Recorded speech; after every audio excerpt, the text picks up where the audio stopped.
আজকে সকালটা এই গাছপালাগুলো দিয়ে শুরু করলাম। আজকে কোথায় আছি বলো তো? আজকে কিন্তু আমি আছি আমার দিদির বাড়িতে। তো ফাঁকায় ফাঁকায় আছি, সকালবেলায় যে কাজগুলো আছে মানে থাকে সেগুলো তো আজকে নেই। তো সেই জন্য ভাবলাম সকাল সকাল আজকে একটা ব্লগ শুরু করে দিই। আজকে আমরা কি করছি না করছি সেগুলোই ছোটো ছোটো ক্লিপে তোমাদের সঙ্গে শেয়ার করি। পড়াশোনা করছে দাদার সঙ্গে? করেনি? কি করছে?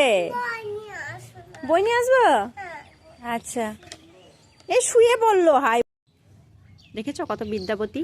সকাল সকাল মাসির বাড়িতে এসেও কিন্তু দাদার সঙ্গে পড়াশোনা শুরু করে দিয়েছে।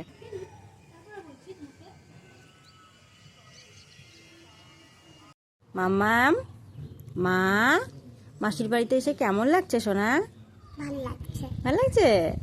বাড়িতে সকালটা যেরকম হয় ভীষণ ব্যস্ততার মধ্যে কাটে, সকালটা আর সকালের মতো উপভোগ করতে পারি না।